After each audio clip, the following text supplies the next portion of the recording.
You want a question? I do, yes. Tell us about your film, Chris, back in business. Sorry?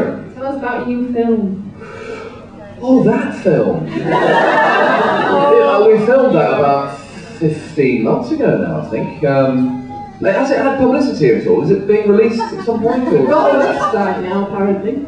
Has it? Okay, yeah. I mean, I've seen a couple of viewings of it. It's one of the most bizarre films I think I've seen, really, or one bit of it is very weird. But it's actually, like most of these things, you know, you get handed a script and you kind of, at this stage in your life, nothing's ever going to be as good as Red Dwarf.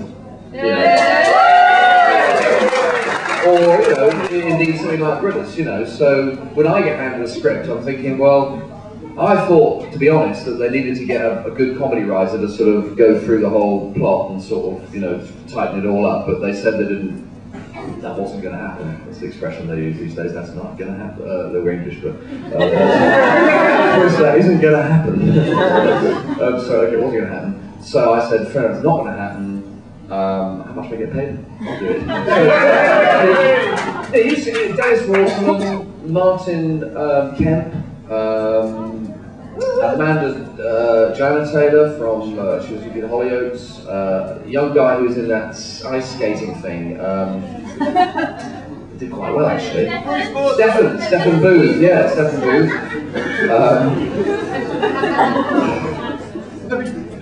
Someone's going to record this and send Stephen me to go, what's his name again? Stephen, if you do this, I'm really sorry mate, but I'm not no good with names. And who else was in it? Brian Blessed. So it was actually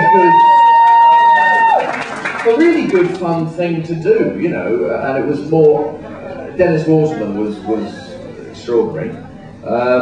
And, you know, Martin Kemp was kind of just as you imagine he would be. So it was fun, you know. It was filming, and it was proper filming. The crew were brilliant, because they were all the guys who work on some of the main, you know, big budget Hollywood stuff. So it was technically very good, but it was a low budget British Brit flick.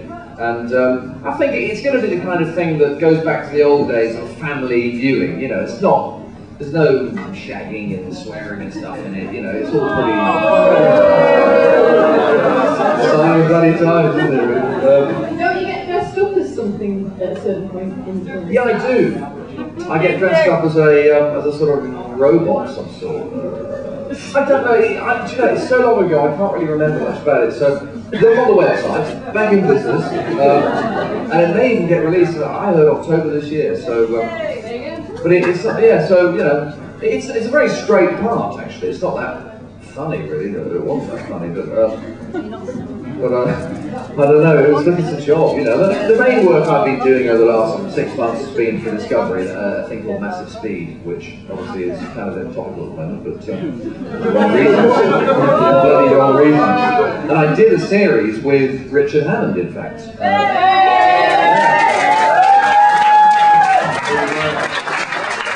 You know, we all do wish him well in Leeds, but that was a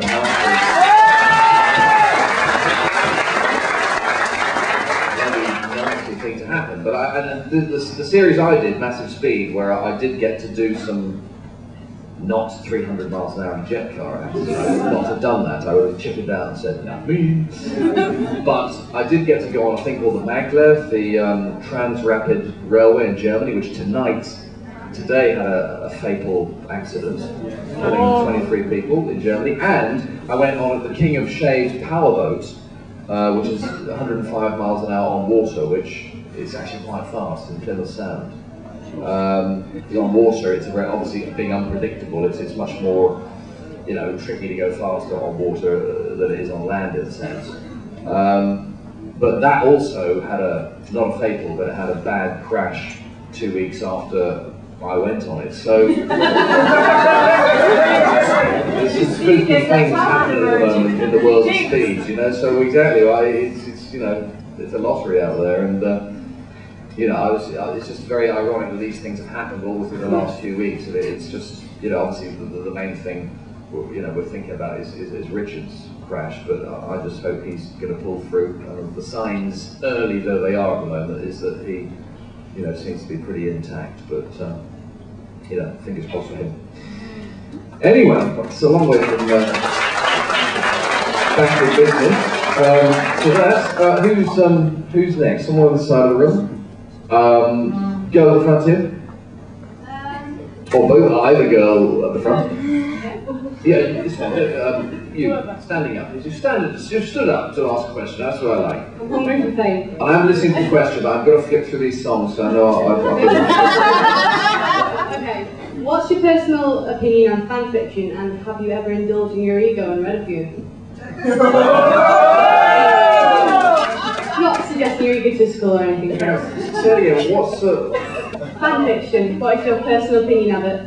fan fiction? Fan fiction, stories about Red Dwarf written by fans.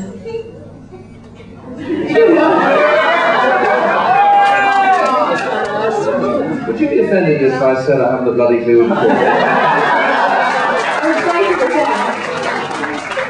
Fan fiction? You don't know? Fan fiction, you don't know?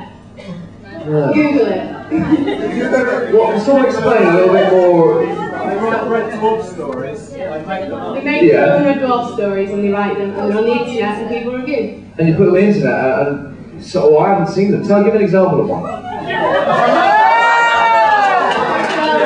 Not the whole story, just the key points. Just not to offend you or freak you out or anything, but there is an awful lot of slash fanfiction out there. There's a lot of what? Some people have read into. Come on, ladies, you read that. Some people have read into the fact that Mr. Rimmer and Mr. Lester would become united as a couple.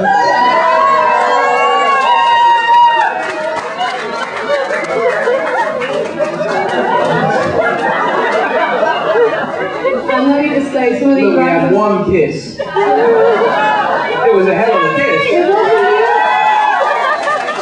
But that is no...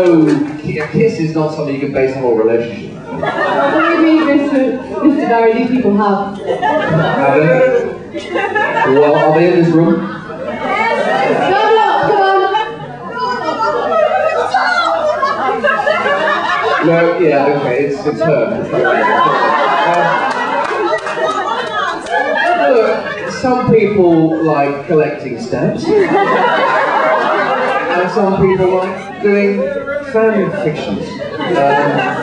And I guess it's kind of up to the individual.